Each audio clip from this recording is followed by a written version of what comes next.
Well, good afternoon, and thank you to everyone who has taken this hour to join us. Today, Dr. Mike Richardson and I will be talking about tools that we can all use to increase our educational productivity.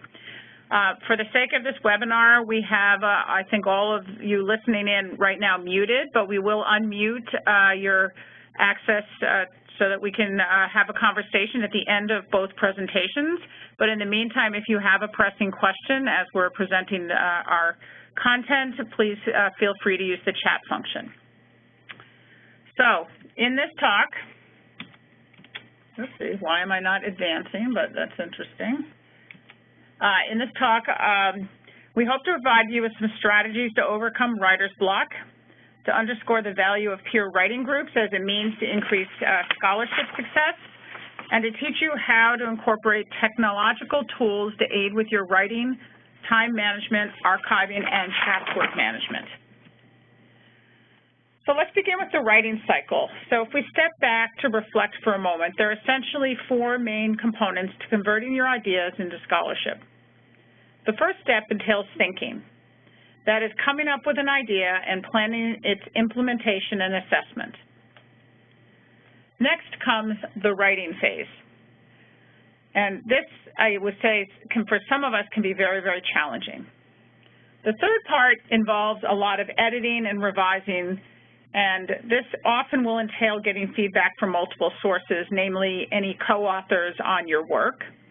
And finally, the manuscript is ready for submission and with positive peer review, ultimately publication. So we're going to focus a little bit on this writing phase, because for some of this can pose a relatively big challenge. Writer's block is not infrequent, and we all need to figure out strategies to overcome it so that we can be more productive.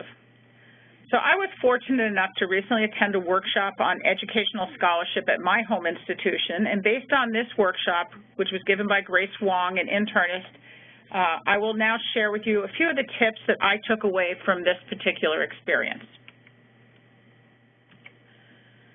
The first step, which I think is really well characterized in this cartoon, is to recognize that you're having some difficulty getting your thoughts down onto paper. Even though you may have designed an educational intervention and have the data, it can sometimes be very hard to frame your work in such a way that it makes it easy for you to convey it to others. So how can you minimize this writer's block from happening? So the first tip is to make writing a habit. To write every week, even if it's only for 15 minutes. The more you write, the easier it's going to get. And by putting a small piece of the manuscript down each week, eventually you will have a draft of the entire project that will be ready for editing. Second, you want to start with the easy parts and just write. So many of us have this urge to constantly edit and get it down perfectly the first time. You really want to avoid that urge to edit and not try to get that perfection up front. It's much easier to edit a draft and finesse the writing once you've got it down on paper. Third, it's important to avoid distractions and try to stay focused. So for some of us, there's data that suggests by listening to some background music, you can actually improve your focus. But for others, this background music can be very disruptive. So you need to know what helps you to focus so you can stay on track with your writing. Fourth, you want to set short-term goals to increase your motivation. Your long-term goal, of course, is publication. So in order to set those short-term goals, sometimes it can be very helpful to outline the paper and break it down into multiple smaller parts. And then you're going to start with the easier parts and then keep going. An outline for the overall paper, maybe even including some bullet points to capture your main conclusions, can help guide you as you write the manuscript. Personally, I often will spend considerable time putting together this outline, as then when I sit down, when I have a short block of time, I'm able to really write quite efficiently.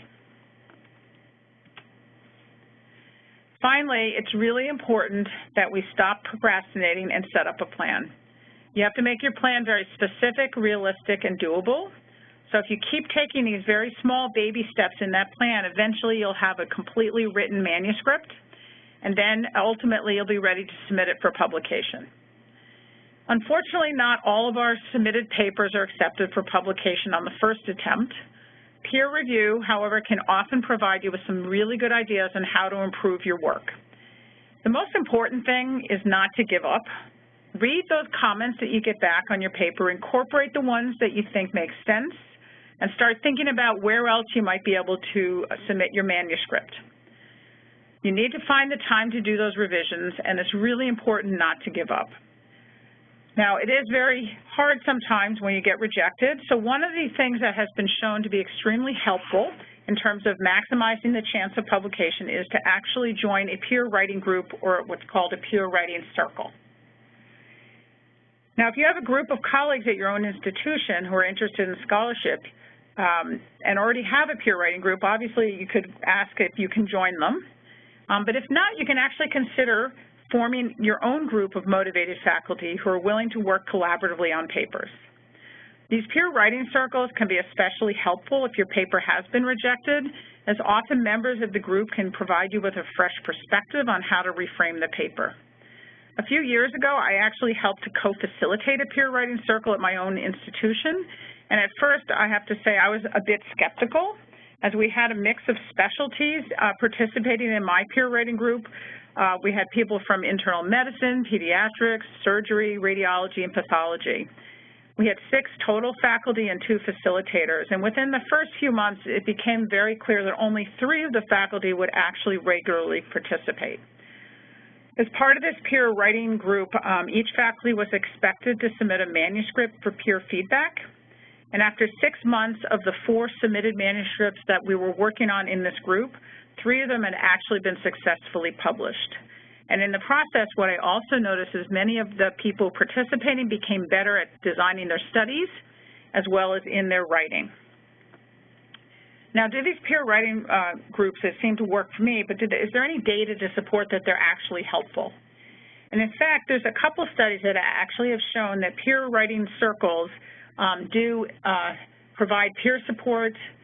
This objective feedback is very helpful, and there is an association with increased productivity. So there was a recent study which had 5 faculty who actually formed their own writing circle, and 100%, all 5 of them said participation in that writing circle increased their motivation to write and actually increased their confidence in generating scholarship. And in that particular group, they had 10 previously rejected papers, 4 of which were published within 6 months, and another 5 that actually were actively undergoing revision at the time of their assessment. There was also a second study which actually had 24 faculty who participated in peer writing groups as well as a formal half-day workshop on scholarship, and 9 participants of those 24 had published 14 manuscripts, and another 10 participants had presented 38 abstracts at meetings. So clearly peer writing groups help to overcome writer's block, and they clearly seem to increase productivity. It's a very simple, low-tech thing that you can do at your home institution. So obviously I've told you it can be very advantageous to create your own peer writing circle. So if you decide to do this, how are you going to actually facilitate this? It's good to have somebody who's a little bit more senior who can sort of oversee the group and facilitate as you're working on papers. I think the best group size is probably somewhere between 4 to 6 members. And it's important that everybody who joins this peer writing circle understand they're making a commitment and that there will be work that must be completed within a set time frame. And by setting these expectations up front and holding those regular meetings, the approach can be extremely beneficial for everybody participating. So what's stopping all of you from success? Well, remember, it's publish or perish, not Paris, although we'd love to go to Paris, but it's publish or perish in the world of academics and the world of a clinician educator. So these 2 simple approaches, combined with the higher tech tools that Mike Richardson is about to tell you, will help you increase your productivity. So thank you very much for your listening, and we're going to turn it over to Mike now, who will talk a little bit more about how you can incorporate technology into your writing and how that will also lead to increased productivity. We'll be talking about a number of apps, other tools that I use to increase my productivity, and 3 main categories: writing, time management, and archiving. So let's plunge right into writing. In underwriting, I have 4 main areas I'd like to cover. First of all, reference managers. Hopefully, I am preaching to the saved about reference managers, and everybody has one and uses them religiously. Just for those 2 or 3 people that don't, though, then here's why you should have one. So there are a bunch of them around. The need for them arises once you have collected more than about 3 or 4 articles in your trove of articles. Until you have, if you only have 4 or 5, then you can just put them on your desk and it's easy to manage them by shifting them around. But once you get dozens or hundreds, or in some cases thousands, and personally I'm currently up to about 8 or 10,000 right now, then pushing around your desk doesn't work. Pushing around a filing cabinet doesn't work. You need some sort of database that lets you sort them, keep them ordered, lets you find them again when you need them. And there's also the question of the metadata. That's a big word for a simple concept. Each article has a title, has authors, it has a journal, it has a date, publication volume, etc. And that metadata is nice to have if you want to do things such as put in citations in your paper. The job of reference manager is to tile these together, tiles the pile of articles and all this metadata into a database that you can then use as you wish. So here's a sample database that I have of articles. And let's say I wanted to use those 2 articles to quote in a paper. I can copy these citation keys based on a manuscript, write the paper, add more references, shuffle them around, edit, revise, and then I'm all done. Tell the manuscript or the word processor, okay, we're ready to go. Convert these into nicely formatted references and number them accordingly. That's what a reference manager does brilliantly. So how do you get all this metadata in there? I guess you could enter it by hand like an animal, but gosh, that's just horrible beyond words. One simple way is most really good reference managers will let you directly search PubMed, for example. Here's an example where I'm searching for articles by me on radiology. And here's a few that popped up, an agreeably large number. And I decided, oh, that first article there, that is just the thing. I must have that for my new paper. So I can just hit the import button here and it pulls all the metadata in, pulls everything I need. Another way you can do it, you can go directly to PubMed. So here's a search again about me, the center of the universe. I select these articles, go up here and say send to, this little window pops up, citation manager, create a file, and it downloads a file to my desktop that I can then suck into my reference manager. So lots and lots and lots of ways to do this. And over the years, I've used a bunch of reference managers. I started out 1,000 years ago using EndNote. And then for many years, I used one called Papers. I don't use either of those right now for various tedious reasons I won't go into. I've flirted with Zotero, I've flirted with Mendeley, which are other popular reference managers. Currently, I'm using a program called BibDesk that I think is pretty swell. But your mileage may vary. If you find one that does what you want, that you're comfortable with, that you can understand, use that one. But if you're in academia, you really need a reference manager. Okay, on to something you probably haven't heard of. It's a program I am absolutely head over heels with. It's called Liquid Text. Now, I apologize that it's only available for the iPad, but hopefully they will come up with a version for other platforms someday. But it's so good that if I were a PC user and I needed this, I would buy an iPad just to do this. So on the surface, Liquid Text is a note-taking program. Now, I have a lot of programs to take notes, but this specific one is perfect if you're someone who reviews manuscripts for journals. So here's a little video clip showing how one might take notes. You just drag your finger over a piece of text you want to note, and then drag it over the side there, and there's your note. And you can take other notes, you can push them together and stick them together so they're now joined. You can move these things around, you can tap in, zoom out, move them around on the screen until you get your pile of references just right. Now notice on that little glob of notes right there, these little blue triangles there on the side are little angle marks. If you're looking at your notes and wonder, where the heck did I find that note in the paper? You just push that little button and it shows you a link right to where you found it in the article.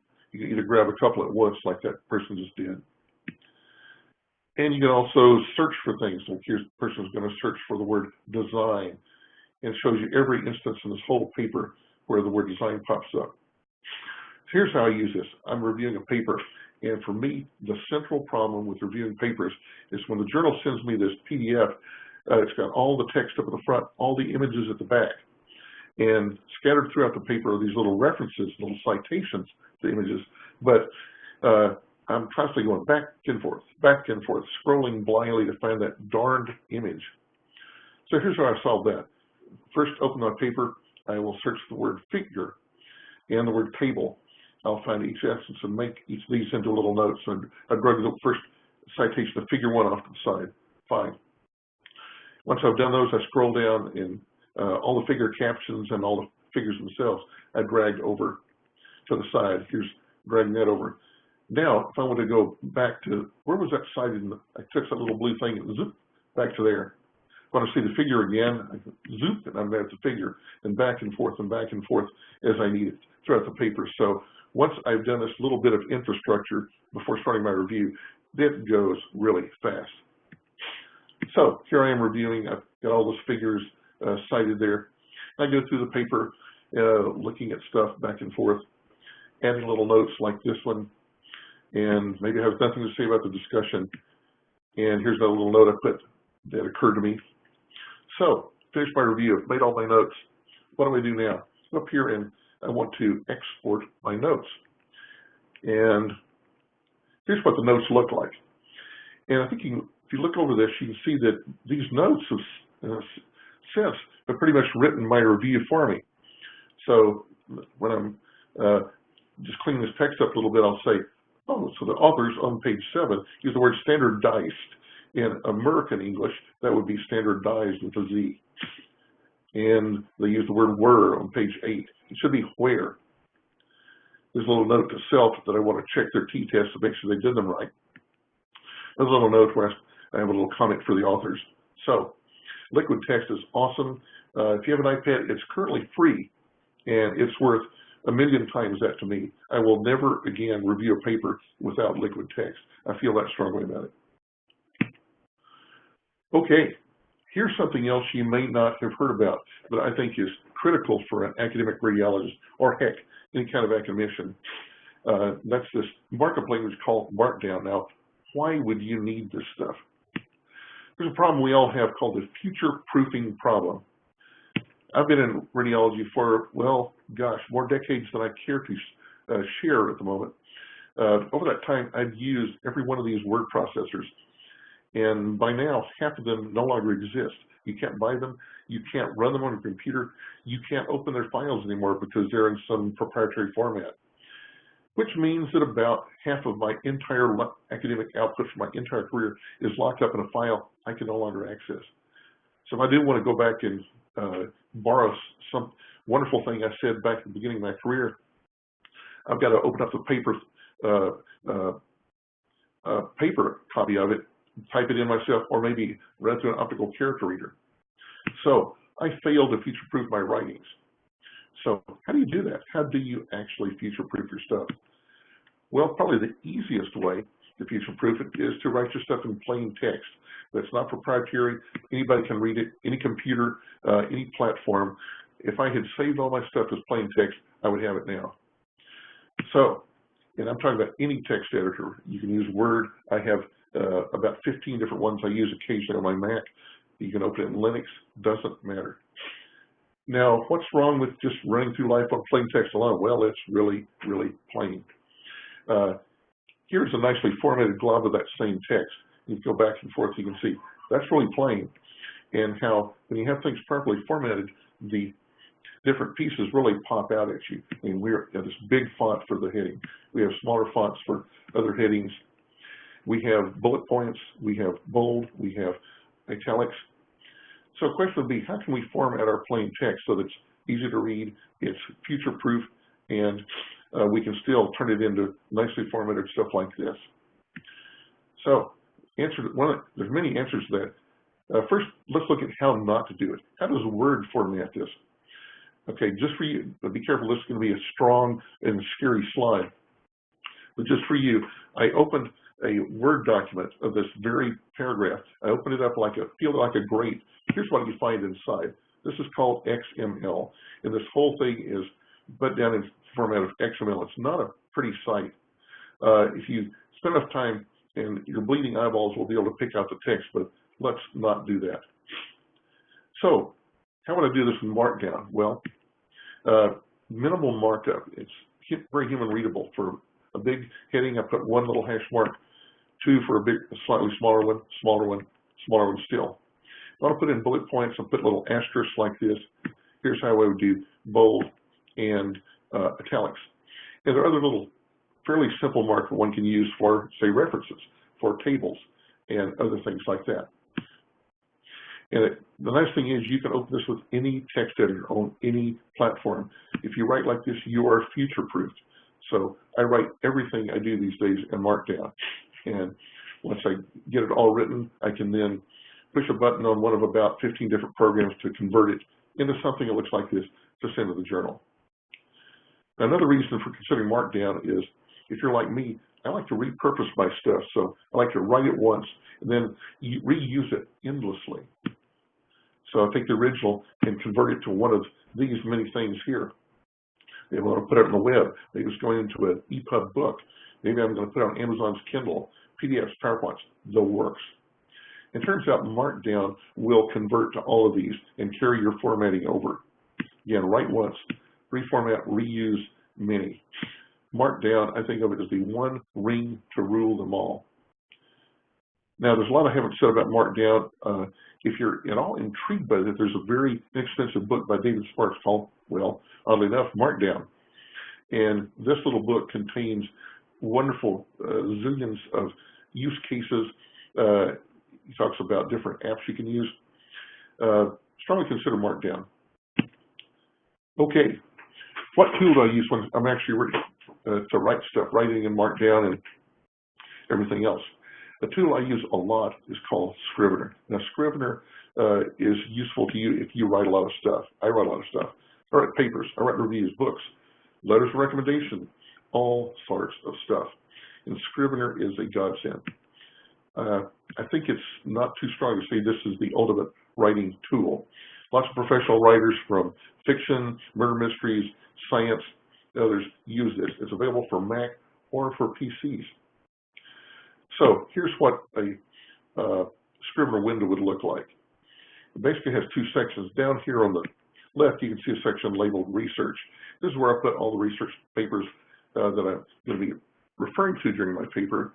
Maybe I'll have pictures, maybe I'll have little blobs of data. Then the upper section up above that is a writing section where I can put little bits of text, like maybe I'll craft a golden sentence. I'll have a beautiful paragraph. Or maybe I'll have a scrap of something I'm quoting from someone else. I'll put them all down in here, this little outline for them, and I can drag them around up or down there until I get things just the way I want them. And then what I can do is I can select the ones I want to keep in the paper, and Scrivener calls these scrivenings. And I can click on these scrivenings with a button click and stitch them all together, and there is my rough draft.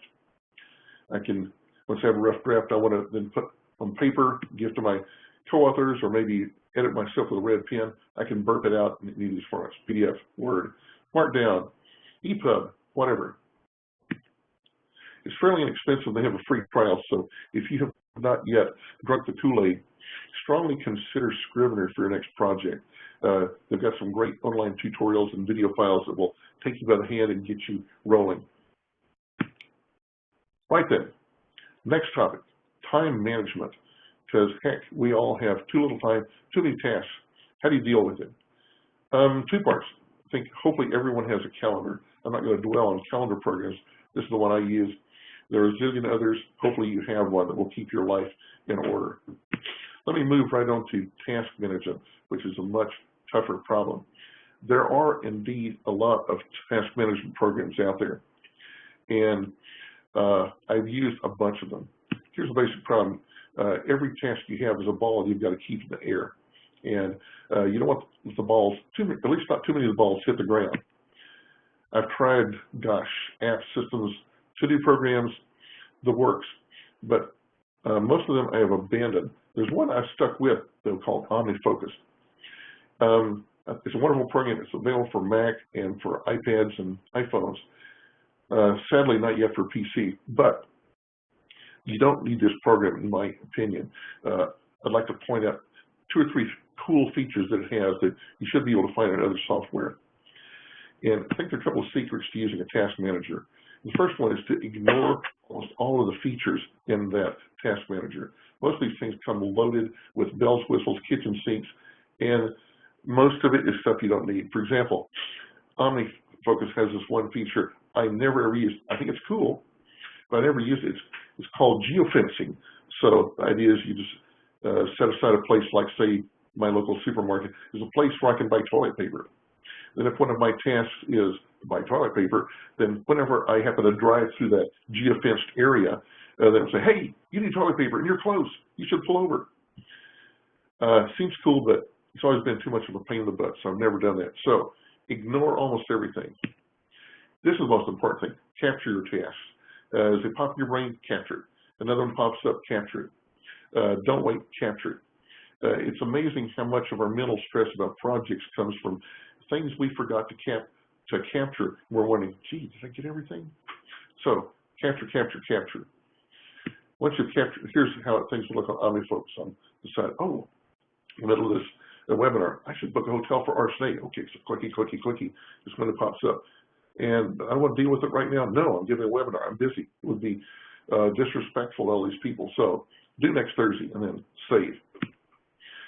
Then what you do is you forget all this stuff. And hopefully you'll be able to find an app like I did, like OmniFocus, which shows you, as the old saying goes, sufficient unto the day is the misery thereof. Well, I forget about this stuff until it pops up on my today list. So here's sort of a look into my OmniFocus window. Up at the top here, you can see a couple things that happened yesterday. I click them, they're gone. Here's some things that are due today. This is all I'm going to worry about. You can see AUR webinar with Priscilla Slanetz down there. And once this is over, I'm going to attend to those 3 things up there.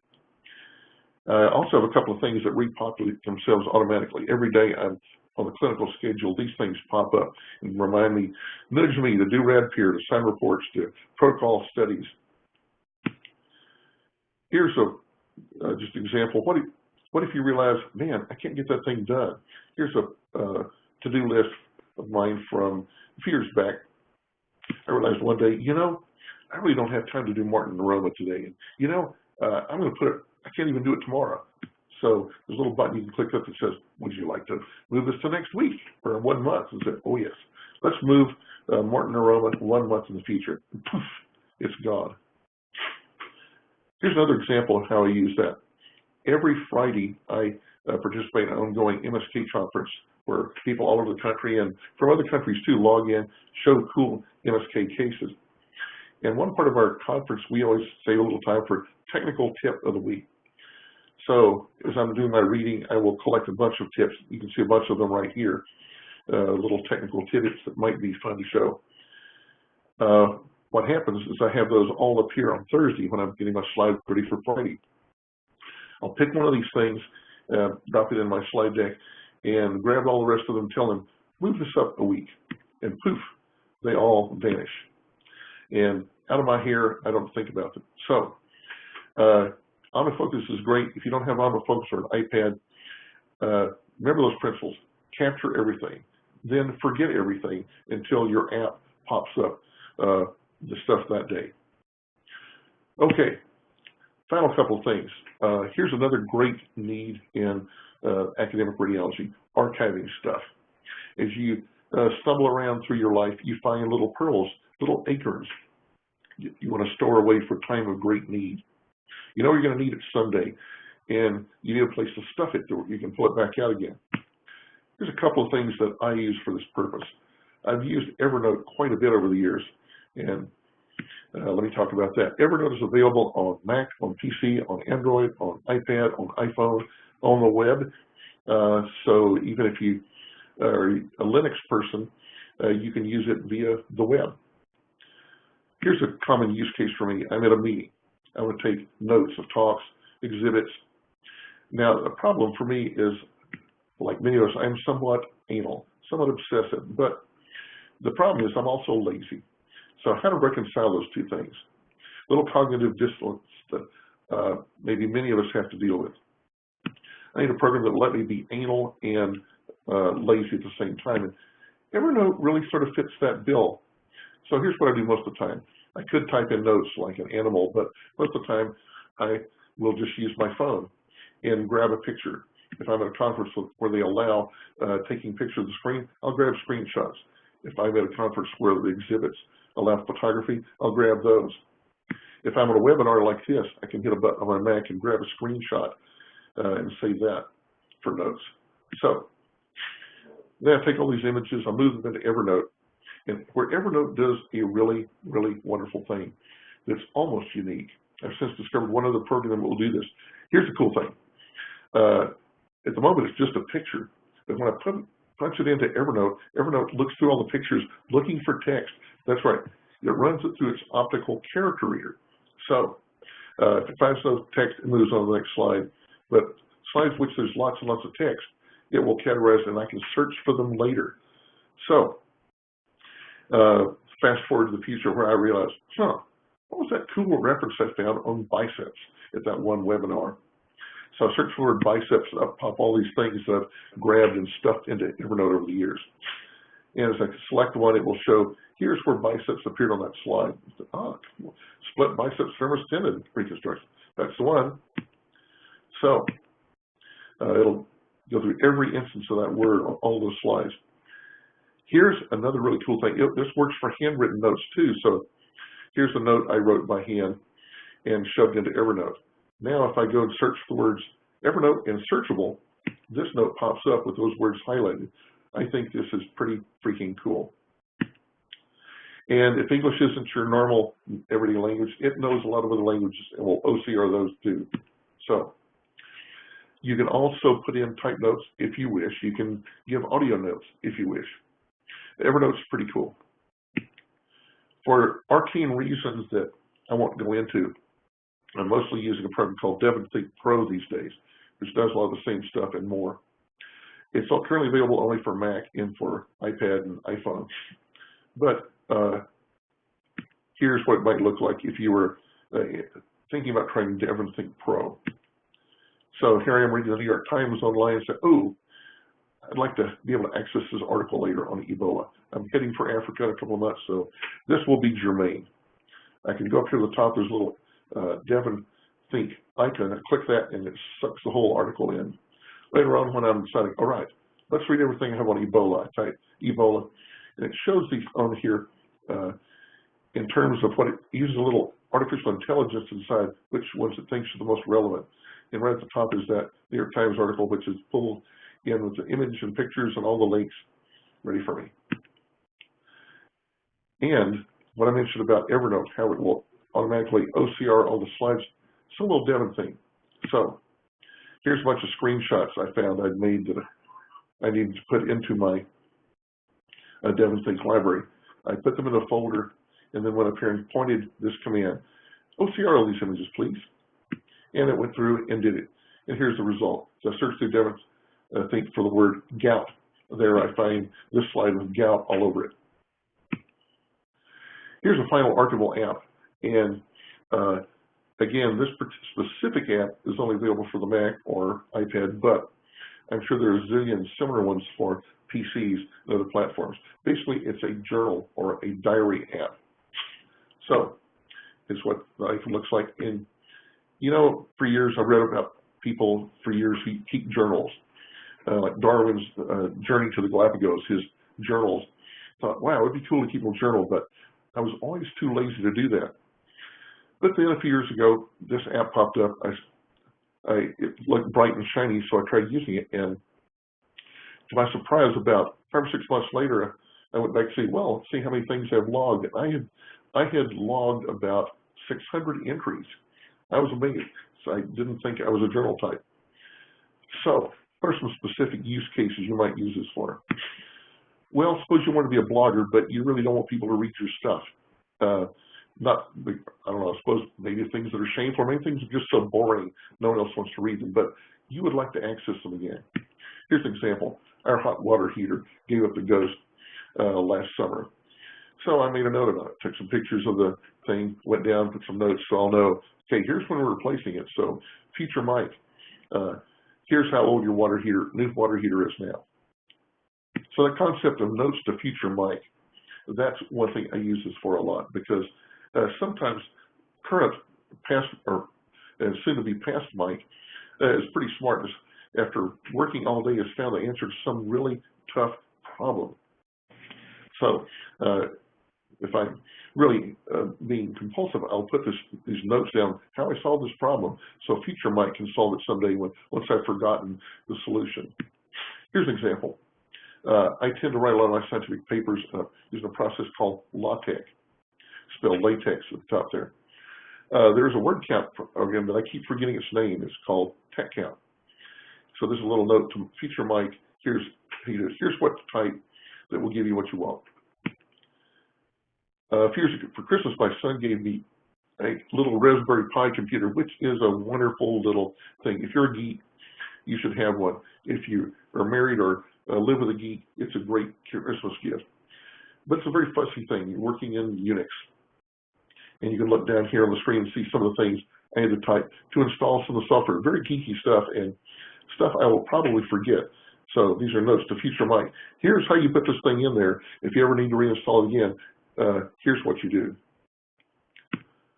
I also tend to notes to future Mike when I'm at a conference. I might type notes in and then periodically grab a screenshot and dump that in. So one thing nice about day one is when you put pictures in it, it looks at the picture metadata and stuff, things such as your location. So I was in Gloucester, Massachusetts for this meeting. You can see the date at the top there. I also use this program for sort of a personal travel log. I suppose this might turn it handy someday for academic purposes, but it's really been great for personal reasons. I go a lot of places, take a lot of pictures, and mostly they just sit on my iPhone, unorganized. But I suppose I could make a big slideshow out of them, but as I mentioned, I'm lazy and that's too much work. I found, though, that day one is a great way, if I'm traveling around, so I've shot a number of pictures, is to just drop the best ones of the day quickly into day one. So here when I was at that meeting in Gloucester, we decided to go whale watching, and we saw some great pictures of whales. Now, notice when I drop these pictures in, day one reads the metadata on my pictures was you were in the North Atlantic Ocean, which is a pretty non-specific thing, but if I click on that, it pops up a little map showing you, here's exactly where you were, your GPS coordinates. You were about 2/3 of the way between Boston and Provincetown on a boat when that whale broached like that.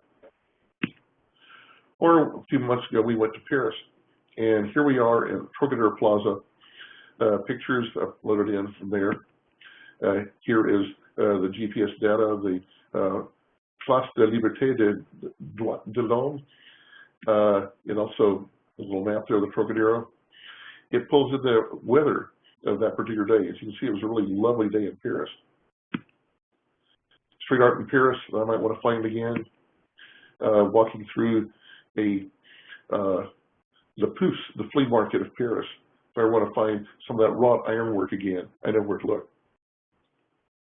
Okay, that's so much for archiving. I'm going to briefly go into one final thing. That's password management. And hopefully, I'm preaching to say you already have a password manager. I won't belabor this, but if you don't have one, you really, really, really need one. Why? Because you have a lot of passwords. And can you remember them all? Probably not, unless you're using the same password in a lot of places, which is really a bad idea. You need one of these. I tend to currently have hundreds of them, more than I can ever remember. So if I log into a site for the first time, one password, which is what I use, will notice, hey, you're logging into the site. So I'm going to save that password. I say, yes, please. And maybe your operating system, or maybe you have some other password manager that will do this for you. Later on, I can go to one password and I can click on something that will log me into a site easily. Here's another use case. At our workplace, on our workstations, periodically our IT people have us change our passwords. And this is something that's actually happened to me. I will change my password on Friday, then come in on Saturday on call and can't remember that new password. I could drive back home and find my laptop, but one password on the iPhone talks to it on my Mac or my PC or wherever. So I can pull out my iPhone, find that new password, log in without having to make the round trip drive home. So you need one. You need one bad. Conclusion, I've gone through a lot of stuff here: writing, time management, archiving, and passwords.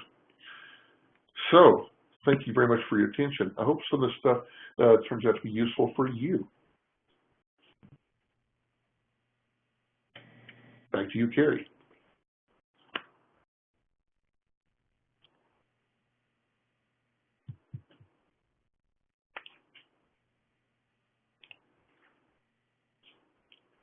Back to you, Priscilla. Does anybody have any questions?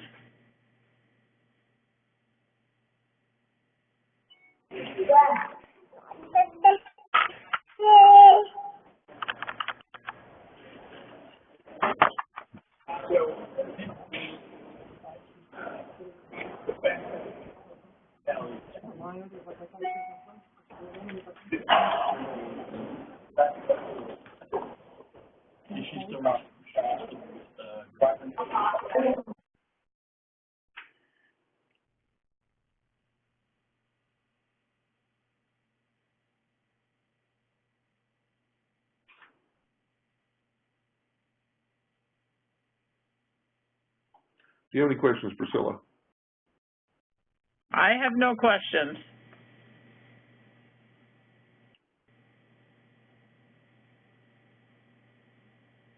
I suppose this has been recorded and will be available for listeners some other time?